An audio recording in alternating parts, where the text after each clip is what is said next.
Magandang araw sa inyong lahat, grade 9 students. Ang topic natin today ay tungkol sa zeros and equation of a quadratic function. Sa lesson na ito, tuturuan ko kayo kung paano kunin ang zeros ng isang quadratic function at tuturuan ko rin kayo kung paano kumuha ng equation of a quadratic function. Tara, simulan na natin. Anong nakikita nyo? Tama, isa siyang Cartesian plane. Halimbawa, nag-drawing ako ng ganito. Anong tawag dito sa ginuhit ko? Magaling, isa siyang parabola. Tandaan natin ang parabola, ang tawag sa graph ng isang quadratic function. May katanungan dito. How many times does the parabola intersect the x-axis? Ano sa tingin niyong sagot? Tama, twice. 2 beses. Ibig sabihin, 2 beses siyang nagkaroon ng x-intercepts. Tandaan natin na ang x-intercepts ay pwede ring tawaging roots or zeros of a quadratic function. Since dalawa ang kanyang x-intercepts, ibig sabihin dalawa rin ang kanyang zeros. Ano sa palagay nyo ang zeros ng quadratic function na ito? Tama, negative 2 and positive 2. Ngayon, alam na natin kung paano kumuha ng zeros gamit ang graph ng isang parabola. Ngayon naman, alamin natin kung anong equation ng quadratic function na ito. Ano kaya ang pwede nating gawin para malaman? Tama, ang FOIL method. Sa FOIL method, kinakailangan natin ang kanyang zeros or ang kanyang roots. Ano-ano kanyang mga roots? Ang kanyang mga roots ay x is equal to negative 2 and x is equal to 2. Saan galing yan? Ito, yung negative 2, doon siya. Yung positive 2, doon siya. Anong susunod na steps natin? Gagawin natin si negative 2, itatranspose natin dito para maging katabi ni x. Ibig sabihin, from negative, magiging positive na siya. Ayan. Ganon din ang gagawin mo sa kabila. From positive 2, gagawin mo siyang negative 2. Yan siya. So, dyan pa lang, nakabuo na tayo ng mga factors ng isang quadratic function. Anong susunod na gagawin natin? I-apply na natin yung FOIL method. Yung first, outer, inner, at last. So, parang multiplication lang ito. Ganito yung ginawa nyo during your grade 7 and grade 8 mathematics. Tara, i-apply natin ang FOIL method dito. What is x times x? Tama, x squared. What is x times negative 2? Tama, negative 2x. Ano naman ang positive 2 times x? That is positive 2x. Ano naman ang positive 2 times negative 2? Tama, negative 4. So, anong susunod na step natin? I-bring down natin si x squared. Kung napapansin nyo, may like terms dyan, yung negative 2x at positive 2x. Since pwede silang i-cancel out, ang mangyayari, matatanggal na sila. Dahil negative 2x plus 2x is equal to 0. Kaya ang susunod na step, si negative 4, i-bring down na lang natin siya. So malapit na tayong matapos. Ang magiging function natin or equation of quadratic function ay f of x is equal to x squared minus 4. Ayan, nagawa natin. Tagumpay tayo sa pagkuha ng zeros at ng equation ng quadratic function. Tara, subukan natin yung ibang problem. Halimbawa, ganito ang itsura ng parabola. Pagmasdan maigi. How many times does the parabola touch the x-axis? Ano sa tingin yung sagot? Tama, once. Isang beses lang siyang tumama sa x-axis. Ibig sabihin, it has one x-intercept. Dahil iisa ang x-intercept niya, iisa rin ang kanyang zero. Ano naman ang kanyang zero? Zero is negative 2. Yan. Anong susunod natin gagawin? Aalamin natin ang equation niya. Ano ang pwede natin i-apply? Sa tingin nyo ba pwede ang FOIL method dito? Mukhang malabo. Mukhang mas madali gamitin ang vertex form dahil given ang kanyang vertex. Sa vertex form, syempre, kailangan natin ilista ang kanyang vertex coordinate. Ang vertex coordinate ng parabola na ito ay negative 2, 0.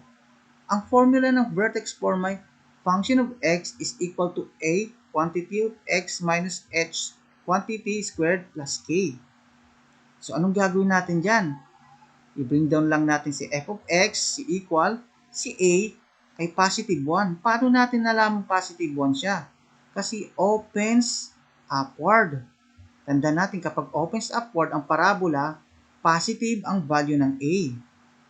Pero kapag opens downward yan, magiging negative 1 yan. Pero since open upward yan, kaya positive 1 or invisible positive 1 na. I-bring down natin si x, kopyahin natin si negative. And then, i-substitute natin si negative 2 sa h. Yan siya. Si k, ang value ng k ay, yun, 0. So, anong magiging final answer natin yan? Tama. F of x is equal to quantity x plus 2 quantity squared. So, yan na yung magiging equation ng quadratic function natin. Magaling. So, dako naman tayo sa iba pang examples. Paano kung ganito ang itsura ng parabola natin? How many times does the parabola touch the x-axis?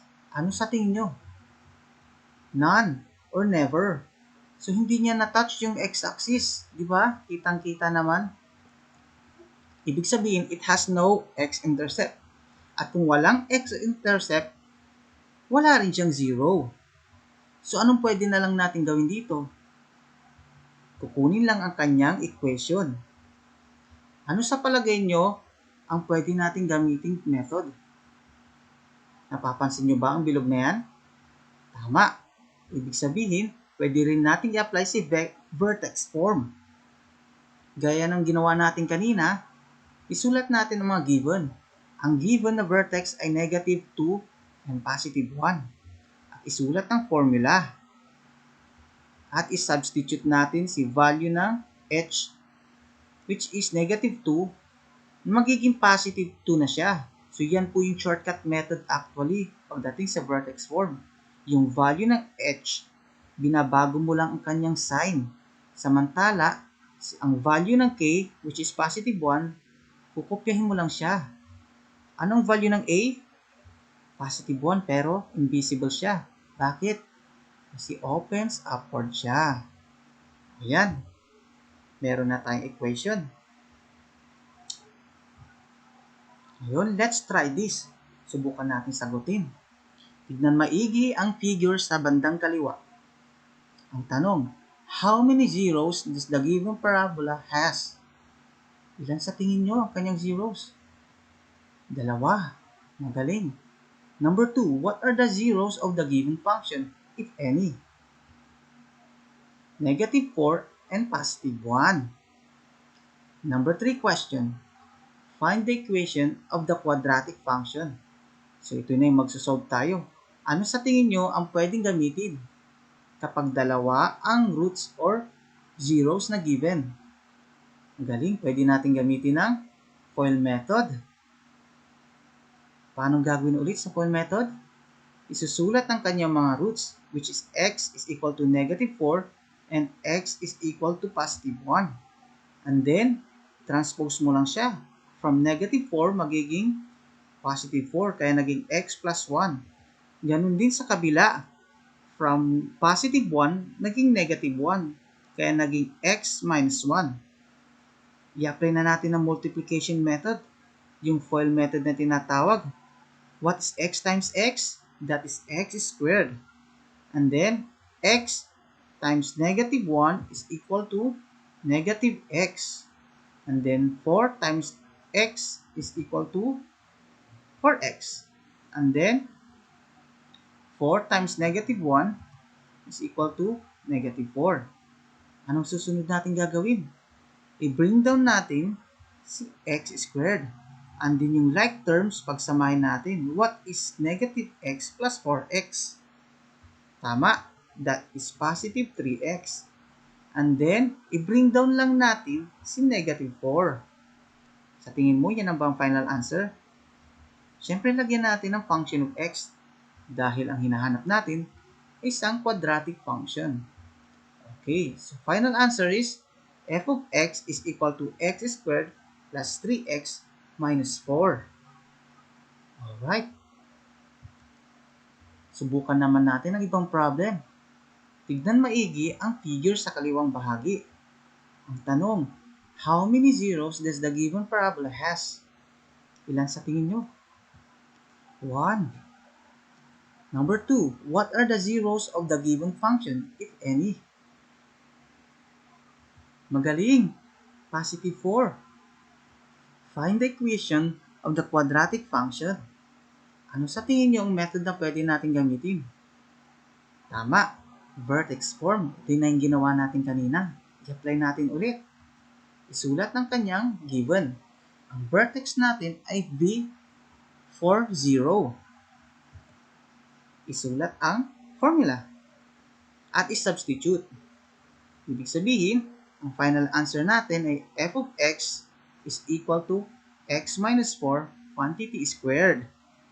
Napapansin nyo ba na mabilis lang isolve kapag given ay 40 or iisa ang kanyang 0 or iisa ang roots niya? All you have to do is i-change mo lang ang sign ng h at gagawin mong negative pag positive siya. Pag negative yan, magiging positive. Tapos lalagyan mo ng squared at f of x sa una. Okay, so there you have it. Meron tayong sagot na f of x is equal to quantity x minus 4. Subukan naman natin ang squared. Bagong question na ito. Sabi niya, how many zeros does the given parabola has? Ilan sa tingin nyo? None. Tama. What are zeros of the given function, if any? Siyempre, no zeros. Find the equation of the quadratic function. Ano sa tingin nyo pwede nating solusyon na pwedeng gamitin? Tama. Vertex form dahil given ang vertex. Kaya ng dati, isusulat muna natin ang given which is vertex of 3, 1. And then, isulat ang formula ng vertex form. Pagkatapos, substitute lang natin. Kung napapansin nyo, ang value ng h ay 3. Kaya pagdating dito, magiging negative 3 na siya. Don't forget to change the sign kapag dating kay h. Samantalang kay k, positive 1, kaya kokopyahin mo lang. Therefore, yan yung final answer natin. Ang equation ng quadratic function na yan ay f of x is equal to quantity x minus 3 quantity squared plus 1. Okay, dako tayo dito sa susunod na problem.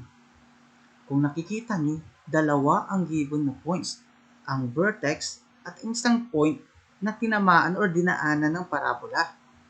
Pero ang tanong, how many zeros does the given parabola has? None. What are the zeros of the given function? No zeros kasi hindi nga niya na-touch ang x-axis. Ngayon, question number 3. Find the equation of the function that passes through point R, 3, 2 at vertex V, 5, 1. Ano sa tingin nyo pwede natin gawin dito? Tama, dahil given ang vertex, pwede natin gamitin ang vertex form. Pero medyo mas mahaba to. Una, gagawin natin, isulat ang given. Ang vertex ay 5, 1 at ang isang point na given ay r which is 3, 2. Kapag ganitong mga problem, kailangan mo munang alamin ang value ng a. Pero isulat muna natin ang formula. Kung napapansin nyo, ang formula na ginamit ko ay y, hindi na f of x. Dahil gagamitin natin si y dito sa given na point. Isa-substitute natin bawat isa sa kanila. Ang y natin ay 2, dito siya galing. Yung a, bring down lang. Yung x, bakit 3? Dito siya galing sa point ng r. And of course, yung h natin, positive 5 siya. Dahil, bring down lang natin si negative. Or should I say, from positive 5, naging negative 5, gaya ng ginagawa natin kanina. Change the sign. And then, yung value ng k is 1. Dun siya, dito siya galing. Anong susunod na step natin? Unahin muna natin itong nasa loob. What is 3 minus 5? Okay, so negative 2. Yung iba, binring down lang natin. Anong susunod na gagawin natin? Kunin natin square ng negative 2. Yun, 4 na siya. Binring down ulit natin ang iba pa. Anong next step natin? Si positive 1, i-transpose natin dito. Kaya magiging negative 1 siya. And then, what is a times 4? That is 4a. Anong susunod? Kukunin natin ang difference ng 2 and 1. So, 2 minus 1 is equal to 1. And then, bring down 4a. Ang susunod na step natin ay i-divide both sides ng positive 4 para makancel sa kabila si 4 at maiwan lang ay si a. Therefore, ang value ng a ay 1/4. Ngayon alam na natin ang value ng a, pwede na natin makuha ang kanyang vertex form or equation of the quadratic function. So, ang final answer natin ay f of x is equal to 1/4 quantity x minus 5 quantity squared plus 1. Saan galing yan? Siyempre yung a, 1/4. Yung x, yan yung sa formula. At yung sa vertex naman na 5, naging negative 5. At yung k, positive 1. O, ayan. Sana may natutunan kayo. That's all for today. Thank you!